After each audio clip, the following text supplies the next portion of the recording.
Happy New Month, guys. Welcome to the month of June. I pray that this month brings you your heart desires to its fullest, that the Lord does miraculous things in that of your life and your family, your work, your studies, everything you lay your hands upon in this month.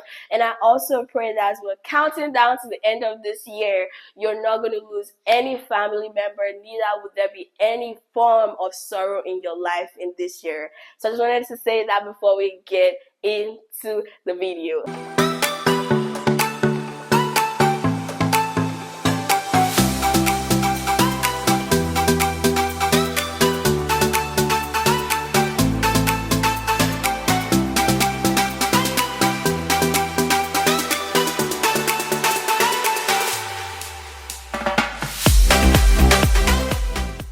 Hey guys, welcome back to my channel. My name is Debelachuku Anliokolo and my channel is Talk with the Bell. If this is your first time, I'm excited to have you here. Join our community as we grow and learn more about our walk with Christ. And if you are returning, welcome back. So I'm officially starting a new series called Once Upon a Time. And this series is talking about stories I've had from years back and things the Lord revealed or how I said yes to certain things. And by the direction of the Holy Spirit, it might be back to back or interrupted by other videos. So there is not that much direction about it right now, but I just wanted to put it out that once you see Once Upon a Time, it's story time. So yes, let's get right into what we have for today. I know you've already seen from the title, but I just have to put this right out there. If you're already part of a sorority or fraternity, this video isn't for you. No, it's not for you. This video is for anyone looking for answers, or they've probably heard about it before and want to know more, or probably someone who has no idea about what it means to be part of a sorority or fraternity. Specifically about the sororities and fraternities for African Americans, and they're called the D9s, Divine Nines. And if you're one of them, please once again exit this video. We love you. We'll see you another time. But if you're not, let's get right into this video. So my sophomore year, August 2021, was the first time I ever stepped my foot on Fisk University campus. And I had no idea what it meant to be in a historical black college, which is what we say HBCUs, for those who don't know. I had no idea what was spectacular to them. All I knew was I came to the US, I got a scholarship to Fisk, and I was coming to Fisk. So I came to Fisk, and of course, everywhere is black people. I loved my school. I loved my school. I love the Fisk family. I love the culture, and I would tell anyone, anytime, any day to have that experience. So I had this key holder, which is pink, and I told you guys in my Q&A that my favorite color is pink, and we're wearing pink today, and pink is actually around here. So pink, pink, pink. And my debit card was green. So how the key holder works is you can see like a line of the card behind it, right? So basically what you're seeing is pink and green. So I remember walking into the cafeteria this one day, and this person saw me. She's like, "Oh my goodness, you have a pink and green key holder. Does that mean you want to join?" I mean, she wasn't shouting about it, but she was like, "Does that mean you're interested in AKA, which is Alpha Kappa Alpha?" I believe so. "Does that mean you're interested in AKA?" And I was like, "What is that?" Because mind you, I just got on campus. I have no idea what you're talking about. I have no idea what this culture for HBCUs are. I'm just finding out as well. So that was the first time I heard anything about a sorority or a Divine Nine sorority. So eventually there were step shows that sororities and fraternities do, and since it was welcome week, everyone wanted to show off their sorority, their fraternity, and it was on the yard. I came out on the yard, I saw this girl stepping. When I tell you they were stepping, and the guys were also like stepping. That's all I have to say about that. And I was like, wow, this is nice. This is something I want to see. Like, this is something I think I might be interested in being part of. But at that point, you guys, I had no idea. No single idea about what it could entail, right? So eventually I started seeing more of them as time went by. They come out in pink and green, and y'all, they dress. When I tell you they dress, they dress. And I'm new to college. I'm like, I also want to dress. I also want to be in that, because I've always loved being in the spotlight. But the Lord has, been working on me and delivering me. So it's like, this is something that's actually catching my eye, and I would love to know more about it, and of course, probably join them one day. So eventually, there were conversations around, oh, if you want to pledge, you should be on the lookout for this, look out for that. I did not know. I did not know what to be on the lookout for, which is called their informational and their sessions, right? So I didn't know what to look out for. So I missed the informational for that fall 2021. And now that I look at it in hindsight, that was good. That had to be good, because I remember hearing, oh, it's probably going to cost a couple huge bucks to join, and I was like, at the right time, God will provide it, and I'm going to do it. Because if you guys know me, one thing is, if I set my mind to do something, I'm actually going to get it done. So in my friend group of 4, another person wanted to pledge a different sorority, and we were like, anything that had your name on it, we were going to show up, because we were that interested. And of course, we wanted to see what it was like. Okay, so when we get accepted, this is what we're also going to look like. Beautiful, beautiful. And then these other 2 friends in my friend group were like, you guys need to stop saying you want to join this. Like, it doesn't align with so many things that God has for us, right? And I was like, no, y'all are speaking gibberish, or you're speaking your own language, because you see me, you see me, I, I, I'm gonna pledge. And at this point, I had started having more information about what it was, and I was even telling my friends how I finally get accepted. This is how they should decorate my room, with the pink, with the green, with everything. So I was very adamant from August till about October, and my friends actually stopped pushing it, because when they bring it up, 2 of us were so, yeah, stop talking about this. It's a done deal kind of situation. But at that point, we didn't know we missed the information, so we're still kind of hopeful that it was going to be the next spring. And I did make a comment. I said the only reason I would not do this is if God comes down by himself and tells me, I only don't pledge. And I was like, yeah, I don't see that happening. So hey, it's a done deal.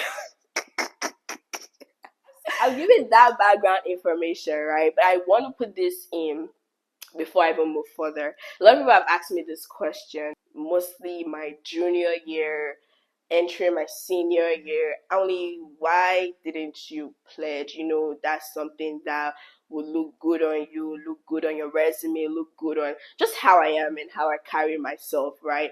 And I'm like, if only you know. If only you know. So basically, guys, people don't know the story, and I'm happy to finally release it. So after being so adamant, October, I got into my dorm room this particular night, and I had a dream. I don't want to say I'm not a dreamer. I dream, but I see more of transit. So for me to be in sleep and dream, I'm like, God, your servant is listening. God, speak, for your servant is listening. And I saw this altar, right? I saw this altar, and I was like, what is this? And if you are from Africa, if you're from an African household, you know that when you see things like altars, where they tell you, pray, pray, fire, fire, burn the altar, burn the altar, my name must not be on that altar, it's a really big deal, because there should be no other altar but the altar for Christ. And when I saw the altar, I wouldn't say there wasn't any dialogue, and this has been over 2 years now, so it's not as vivid as it was anymore. But I remember seeing that altar and crying, because I knew what the altar was, and I knew that was God's way of saying, my child, do not. You can imagine, after you have flaunted that you are going to do this thing, and nothing is going to stop you. And then I went back to my friends. I'm like, you guys, so I'm not pledging anymore. You could see their facial reaction. It was absolutely priceless. And I'm not giving as much context into the org as a whole because their information is everywhere. You can actually go on Google and check more about the Divine Nights, Greek life, sororities, and fraternities on HBCU campuses specifically, or for Blacks, African Americans, and you can actually get and more information. But I went back to my friends and I told them, you guys, so I had this dream last night and I'm no longer going to pledge. It's going to be very sad because I absolutely loved it. I've thought about how I'm going to join these guys for such a long time. I even had this friend who was like, oh, let's pledge at the same time. So we're going to be line sisters for life. I'm like, yes, sisters. let's be sisters for life. But anyways, that was what happened. If you've ever asked me that question of why did I not pledge, what happened, this and that is what happened right there. And now we're going to get into the real gist of things. So let's get into it. When the Lord did give me the revelation about the altar, of course, I knew I had to step down, but I still wanted to know why. I still wanted to know why. I wanted to know more. Like, if my mom tells me not to do something, most times I would still say, why? Because, yes, I know I'm not going to do it out of obedience, out of complete obedience, but please, can you give me a little bit more context, right? And I started asking questions. This was the first time I actually sat down to make research about this organization and what they stand for and so many other things. And of course, when you ask the Lord, He reveals to you. He literally says it in His word, like He reveals to you when you do ask Him. So now, starting off on the part of the altar, I saw the altar as an idol. And if you're a Christian and you know what the Lord talks about idols, He says, do not do not have an idol. And I'm going to actually read specifically from Leviticus 26 verse 1, saying, do not make idols or set up an image or a sacred stone for yourselves, and do not place a carved stone in your land to bow down before it.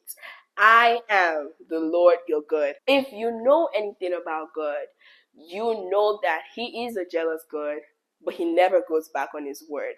Now, when He told the Israelites back then, do not make any idols, people say, oh, that was Old Testament. All things have become new. Yes, all things have become new. And I'm going to give you a scripture from the New Testament as well. 1 Corinthians 10 verse 14 says, therefore, my dear friends, flee. Flee from idolatry. And when you talk about idolatry now, especially in this new age and time, is not just about, oh, I set up this goddess in front of me and I'm praising and worshiping it. It's more about, what is that one thing in your life that you're now putting above God? If you're a Christian and if you are striving to even be better in this walk of faith with Christ, you should always do self-evaluation, because when you do self-evaluation, you're able to see, wow, I really do put social media above God.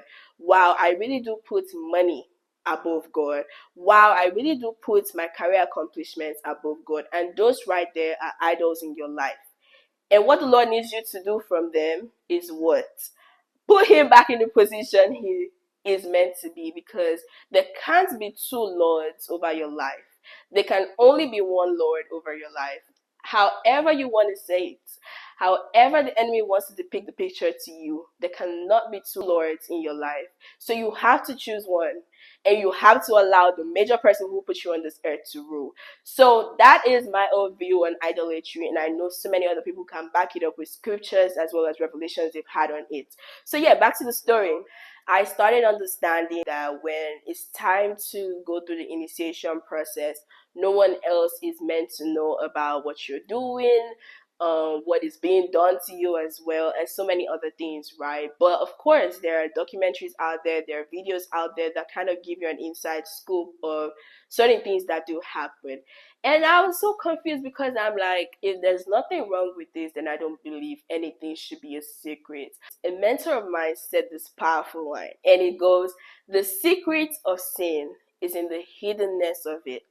And when she said it, it hit so well, because if I'm not able to do what I'm doing in my room in front of you, then why am I hiding it? My mom will always tell us growing up, if you know what you're doing, your mom and dad cannot see, then you know you're wrong. You just obviously know you're in the wrong. And I'm not saying that anyone out there cannot do what they're doing inside and the outside, or whatever they might say it may be, but I'm just saying, why can't we know what you're doing? Why? There was just that part that I was like, oh, okay. First realization, and also the part of lordship. And I did also find out that during the initiation process, there is more towards, learning about the history of the organization. Of course, that's very crucial. Like, whatever you're doing, you have to learn and know what you're getting yourself into as well. But learning the history, when you're learning certain things that have also gone past, okay, this happened, it allows you go into intense meditation of what you're actually learning about, because they have to know their history. You cannot walk out without knowing their history, so they have to know their history. And I just see it as, okay, you're actually heavily meditating on this thing. And when you talk about like what worship looks like in heaven, like, oh Lord, I thank you so much for this. I am meditating on all you say you're going to do in my life, what you have done, who you are as a person, how you love me, and how you've proven yourself over and over and over again. Reading your word, because our own Bible is our own literature. So you're reading your word, that goes meditation right there. And then when you go into more details about how the enemy really tries to pervert the goodwill that God has given us, when the enemy tries to make this so pleasing, when the enemy tries to make you feel like you're missing out because you're not part of a sorority or fraternity, it's amazing to see how many people do not actually look more into what the function of these organizations are before they actually step in, right? So when you talk of like, oh, the stepping, someone was saying, the stepping could be seen as praise, right? When you're learning their history, that is you meditating on basically like the word of God. When you hear them sing or recite their prayers, right? Like they sing it in circles, what their mantra might be. That is prayer right there. The only person I'm praying to is my God above, seated in heavenly places. And it's just like those little things when you actually sit down together and think about it, you're like, wow, this is amazing. And you guys, to top it up for me, it was the fact that they have plots on campuses, right? It's a piece of land that probably their ancestors years ago paid for. So on our campus, right, you're not allowed to step on the plot of grapes. And you know what's so funny? Because I think recently during graduation, one of my friends, her mom came from Nigeria, and we were taking pictures, so she wanted to sit down. And she went to sit down on the plot, and I think it was the reaction of all of us. Stop. You shouldn't sit there, you shouldn't sit there. And I'm like, wait, is that a normal? Because see, back home in my country, no land belongs to nobody. But then I do understand like the significance of, we paid for this. This is like our ancestors, and you don't want people stepping on it. Cool. But then when you think about it a little bit deeper, doesn't that sound like a monument? And you know why it's so interesting is I was reading about King Saul yesterday, and my Bible study came up in 1 Samuel 15 verses 11 or 14. I'm not sure. 11 or 14b, where King Saul at this point built a monument in his honor. He built a monument in his honor. And when you talk of monuments, you're like, yeah, that doesn't sound right, because it shouldn't even be there in the first place. So when I was able to put all of these pieces, I mean, there is so much more, but this is as far as I'm led to go. And when you put those pieces together, you're like, this is not something I want to put my relationship with Christ in competition with, because at the end of the day, you're human. At the end of the day, you have to choose one. And you can literally not sit on the fence. And there are people out there who will tell you, oh, we're in a sorority or in a fraternity, and God is still my number one priority. But then if you do look at their lives, you see that there are certain decisions they also have to make if God is really their number one priority, to not change that priority. So when God has given us this freedom of being children of God here on earth, why are you going into a soul tie with something that probably has so much expectations from you, and you just try to keep living to that expectation and proving, meanwhile, I'm here as a child of God. I know not my works, not my actions has bought me salvation, nor bought me my place in heaven. So I'm doing my best by accepting that I'm looking at the cross, because when God sees me, he sees Jesus Christ right in front of me. So I'm not trying to do nothing to live up to no expectation. I'm like, if you say it's the will for it to happen, all glory to you. If you say no, all glory to you. But I'm not in no competition with nobody. And when you even talk about like the sisterhood, the brotherhood for sororities and fraternities, it gives you the idea of community in the church. Like, God says, do not forsake the gathering of the brethren, because he knows we're not meant to be on earth alone. He knows we're meant to be in community. So that community right there is good for them, but it also shows like when you're comparing to like the other side, it's like, yeah, community in church is really what I'm going to invest my time, my energy, and all of that too. And even as I come to a close on this topic, for sororities and fraternities out there, they tell you that the perks are a lot. You should join us because you get access, you get networks, you get opportunities, you have alumni, so many people in legacies that can open so many doors for you. But I do believe that God is the one who opens all doors.